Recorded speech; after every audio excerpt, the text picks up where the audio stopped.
तो इस फिल्म की शुरुआत में हमें दो सिस्टर्स से मिलवाया जाता है जो एक नई चर्च के लिए काम कर रही थी। सिस्टर बैक्स्टर और सिस्टर बर्नीज इन्हें चर्च के लिए न्यू मेंबर्स लेकर आनी थे। जिन लोगों ने उनकी ऑफर एक्सेप्ट की थी, ये लोग उनके घर जाकर उन्हें चर्च के लिए इनविटेशन देने वाले थे। रास्ते में इन दोनों सिस्टर्स को कुछ लड़कियां मिल जाती हैं जो सिस्टर पैक्सटन को बुली करती हैं और सिस्टर पैक्सटन दुखी होकर रोने लग जाती हैं, जिससे हमें पता चलता है कि वो बहुत भोली और बहुत नरम दिल की हैं। ये देखकर सिस्टर बर्नीस उन्हें समझाती हैं कि आपको अपने आप को मजबूत करना होगा, ऐसे रोने से कुछ नहीं होगा जिंदगी में। रात बातें करते हुए ये लोग मंजिल पर पहुंच ही गए थे। रास्ते में बारिश भी होना शुरू हो गई थी और ये दोनों भीगे हुए भी थे। ये लोग आए थे मिस्टर रीड्स के घर, जिन्हें रिलियन के बारे में कुछ सवाल करने थे। मिस्टर डी इन्हें घर के अंदर बुलाते हैं, लेकिन बर्नीस कहती हैं नहीं, हम अंदर नहीं आ सकते। हमारे चर्च का एक रूल है कि अगर घर में कोई लेडी ना हो तो हम उस घर में नहीं जाते। अब यहाँ रीड ने कहा मेरी वाइफ है और वो किचन में ब्लूबेरी पाइस बना रही है। इन्हें ब्लूबेरी की खुशबू भी आ रही थी घर से, इसलिए उसकी बात मानते हुए ये दोनों घर के अंदर चली गईं।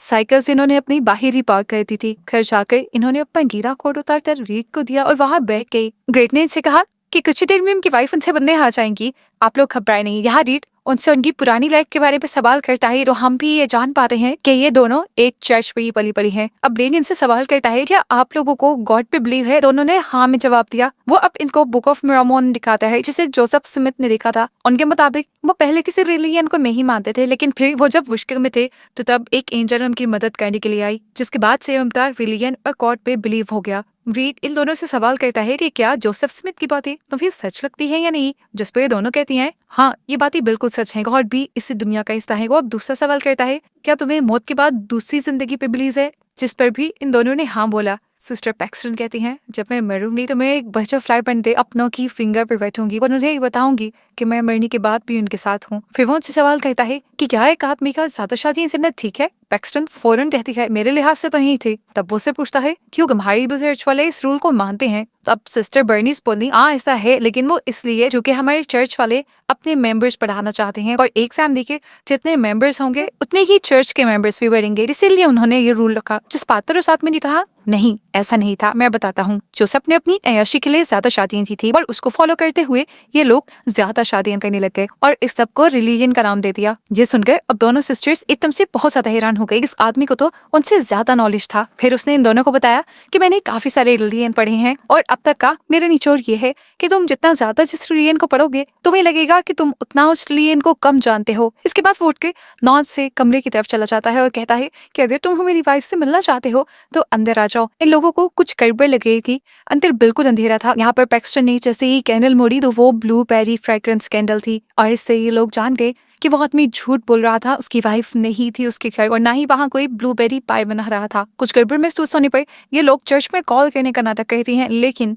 ये आदमी कोई कच्चा खिलाड़ी नहीं था। वहीं बताता है कि इसके घर की दीवारें मेटल की बनी हैं, जिसकी वजह से कोई सिग्नल भी अंदर नहीं आता और यहाँ की हवा से भी बाहर नहीं जाती। इन्हें जब ये एहसास हुआ कि यहाँ पे ट्रैप हो चुकी हैं तो सिस्टर बर्नीस ने कहा कि हमें उस आदमी से बात करनी चाहिए, शायद वो हमें यहाँ से जाने थे। ये लोग आगे बढ़कर उसको फॉलो करते हुए एक कमरे में चली गई। ये कमरा बिल्कुल एक चर्च की तरह बना हुआ था। आते ही उन लोगों ने उस आदमी से कहा हमें चर्च जाना है, रीज हमें जाने तो। लेडी जवाब दिया मैंने तुम्हें यहाँ कैद नहीं किया, रंडो का दरवाजा अब सुबह को ही खुलेगा क्योंकि इस पर टाइमर लगा है। अगर तुम चाहो तो पीछे के दोनों दरवाजों को इस्तेमाल करके यहाँ से बाहर निकल सकते हो। वह हैरान थे कि दरवाजों पे टाइमर कौन लगाता है। खैर इन्होंने बाहर जाने के लिए जैसे ही एक दरवाजा खोला तो वो बेसमेंट से होकर जा रहा था, इससे उन्हें जाना बेहतर नहीं लगा।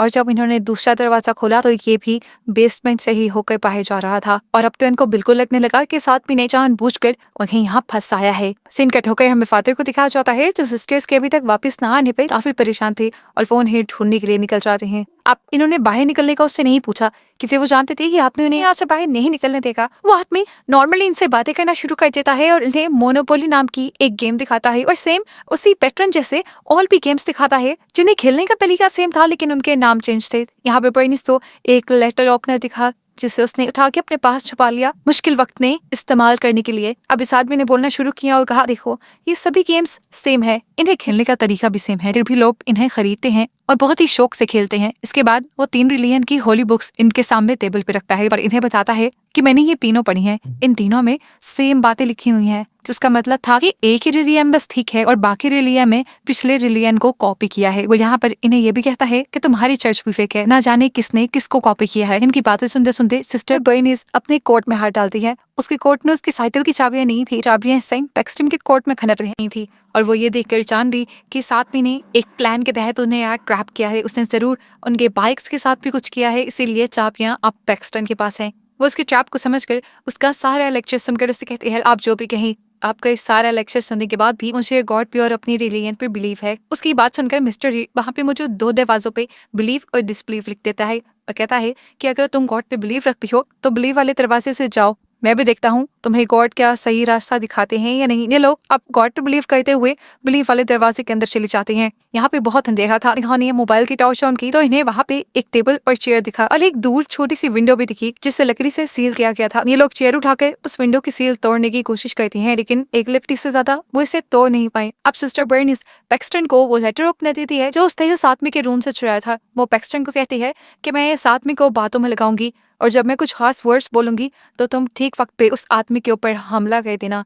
जिसके बाद हम दोनों बचकर यहाँ से निकल जाएंगे। अभी ये लोग यही डिस्कस कर रहे थे कि एक चादर में लिपटी हुई औरत इनके सामने आकर बैठ गई। उसके हाथ में एक जहर वाली पाय थी। वो अब नीचे बैठ के कुछ दुआएं पढ़ने लग जाती है और रीड की आवाज उन्हें बताती है कि ये औरत एक प्रॉफिट है, एक पैगंबर है और ये यहाँ पे अब जहरीली पाई खाएगी और मर जाएगी। जिसके बाद ये औरत तुम्हें ये बताएगी कि उसने पढ़ने के बाद आफ्टर लाइफ में क्या देखा। कि बात सच में मानने वाली नहीं थी, लेकिन खैर ये लोग यहाँ पे रुक गए। सिस्टर बर्नीस ने ऊपर जाकर देखा कि रीड ने अपने घर का एक मॉडल बनाया हुआ था और वो उस मॉडल में उन लड़कियों को जहाँ चाह रहा था वहां रख रहा था, जैसे वो लड़कियां इनकी कठपुतलियां हों। जब वो इस काम में बिजी था तो उसने चुपके से एक दरवाजे से निकलकर दूसरे डिस्प्ले वाले दरवाजे में जाने की कोशिश की ताकि वहां से वो निकल पाए, लेकिन उसने देखा कि ये दोनों ही दरवाजे बेसमेंट के अंदर जा रहे थे, एक ही बेसमेंट के अंदर। डिस्प्ले वाले दरवाजे पे वापस आकर उसने देखा कि वहां पे एक माचिस पड़ी है जिसे वो उठाकर यहाँ पे आग लगा सकती है, लेकिन जब उसने वो लेने की कोशिश की तो उसके हाथ नहीं लगी, इसलिए जल्दी से वो अपने वाले दरवाजे में वापस चली गई। वहां जाकर उसने देखा कि वो औरत जिसे रीड प्रॉफिट कह रहा था वो जहरीली पाई खाकर मर चुकी है। उसके मरते ही रीड इन दोनों से कहता है कि तुम उस औरत की नसें और सांसें चेक करो,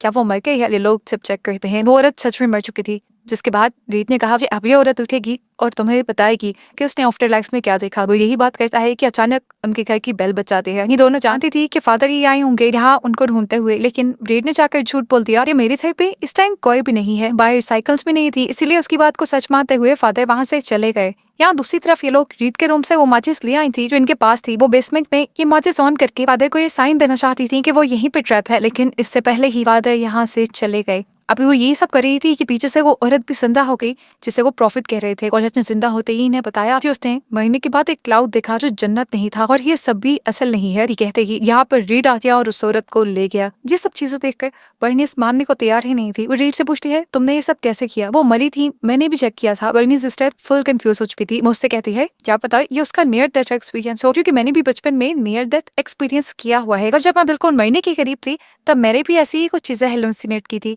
लेकिन फिर गॉड ने मुझे एक नई लाइफ दे दी। ये सारी बातें करके असल में सिस्टर बर्नीस ग्रीड को डिस्ट्रैक्ट कर रही थी। बातें करते करते वो जोर से मैजिकल अंडरवेयर कहती है, यानी ये वो टाइम था जब पैक्सटन ने रीड के ऊपर हमला करना था। इससे पहले कि पैक्सटन उसे मार देती, रीड जल्दी से अपने पास से एक चाकू निकालकर सिस्टर बर्नीस का गला काट देता है, जिसे देखकर पैक्सटन छंछला गई। उसने पूछा ये क्या किया तुमने, जिस पर रीड ने कहा कि ये लड़की असल नहीं है, यह एक स्टिमुलेशन है। वो अब उसे मारने के बाद के कटे हुए हाथ से एक चिप निकालता है और उसे कहता है देखो ये इसकी चिप, जिस पर पैक्सटन कहती है ये चिप नहीं है, ये बर्थ कंट्रोल के लिए एक इम्प्लांटेशन है और मैं जानती हूँ तुमने जो सब किया वो कैसे किया। वो औरत जिसे तुम प्रॉफिट कह रहे हो वो सच में मरी थी, लेकिन फिर पहली मारने वाली औरत और दूसरी औरत दोनों चेंज थी। मैंने देखा था उनके बैठने के तरीके भी चेंज थे और इन औरतों के बदलने का काम तब हुआ था जब हम लोग ऊपर माचिस लेने के लिए आए। ये सब तुम्हारा कंट्रोल्ड प्लान था और मैं जानती हूँ कि बेसमेंट में जरूर कोई गरा भी है जिसके अंदर वो औरत अभी मरी पड़ी होगी। रीड उसकी बातें सुनकर हंसने लगता है और उसे कहता है तुम ये सब साबित कैसे करोगी। तो पैक्सटन कहती है मैं वो सीक्रेट पैसेज ढूंढ लूंगी, जिस पर वो हंसते लग जाता है और कहता है यहाँ कोई सीक्रेट पैसेज नहीं। और ये सुनकर पैक्सटन दोबारा उसी बेसमेंट में जाती है सीक्रेट पैसेज ढूंढने के लिए और उसे मिल भी जाता है। हैरानकुन तौर पर उसकी थ्योरी बिल्कुल सच थी। वहाँ पैसेज में उस मरी हुई औरत की लाश भी पड़ी हुई थी उसने वापस आकर रीड से कहा, मैंने कहा था ना ये सब तुम्हारा कंट्रोल्ड है। उसकी ये बात सुनकर अब रीड परेशान होने के बजाय उल्टा खुश हो रहा था। असल में रीड चाहता था कि पैक्सटन ये सब कुछ समझे जो उसने किया। अब वो यहाँ के सारे रूम्स में जाती है। एक रूम ऐसा था जहाँ पर उसी की साइकिल का लॉक लगा हुआ था। वो अपनी साइकिल की इस्तेमाल करते हुए उस लॉक को जब खोलती है तो अंदर बहुत सारी औरतें कैद थी, जिन्हें देखकर वो परेशान हो गई। अब उसके पास रीड आया और उसने कहा कि तुम में समझ आई कि असली एलियन कौन सा है। जिसके जवाब में वो एक लंबी स्टोरी सुनाना शुरू करती है। उसकी आवाज में दुख नजर आ रहा था। उसने बोलना शुरू किया और कहा कि तुमने सब प्लान किया हुआ था। जब से हम यहाँ आए तब से तुमने प्लानिंग करना शुरू कर दी। हमारे हाथ से हमारी कोट लिए और साइकिल की चाबियां निकाल ली, साइकिल को अंदर रखा और फिर तुमने वो सब करवाना शुरू कर दिया जो तुम चाहते थे। सारी चीजें तुम्हारे कंट्रोल में थी। मतलब तुम ये समझाना चाह रहे हो कि असली एलियन कंट्रोल है तुम्हारे ही मुताबिक। हम जिस एलियन को फॉलो कर रहे हैं वो सिर्फ हमारे माइंड को कंट्रोल कर रहा है। वो सब हमारी सोच नहीं है, बल्कि हमारे एलियन के थ्रू हमें कंट्रोल करवाया जा रहा है। सुनकर अब रीड खुश हुआ था कि पैक्सटन को सब समझ आ गई थी। उसने कहा हाँ, सारे ये एलियन हमें कंट्रोल करते हैं। पैक्सटन को पता नहीं क्या चीज दुख दे रही थी। वो अब अपने पास छुपाया लेटर ओपनर निकालती है जो उसे सिस्टर बर्नीस ने दिया था और एकदम से पीछे मुड़कर वो साहस में के गले में स्टैप कर देती है। उसे मारने के बाद वो फौरन ऊपर जाती है, ऊपर कमरे में जहाँ रीड ने इस घर का मॉडल बनाया हुआ था। उसे देखकर वो यहाँ से बाहर निकलने का कोई रास्ता ढूंढने लगती है, लेकिन जैसे ही वो दरवाजों के पास आती है तो उसे देखने को मिलता है कि ये सारे दरवाजे एक दूसरे से इंटरलिंक्ड हैं। एक मेज की तरह बना हुआ है ये घर। वो इस पूरे घर में कई मरतबा घूमी और वापस आकर वहीं पहुंच गई और उसे समझ आ गया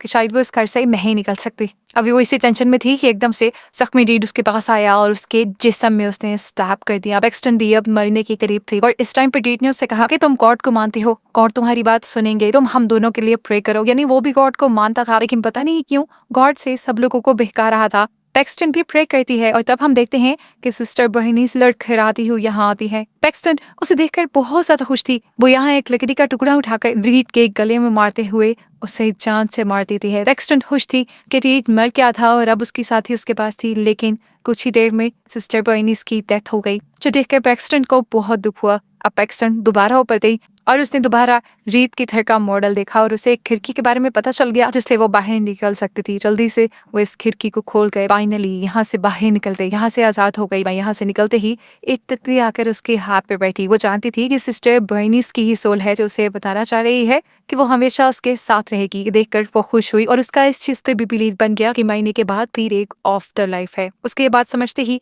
वो बटरफ्लाई यहाँ से गायब हो जाती है और यहीं पे ये स्टोरी भी खत्म हो जाती है।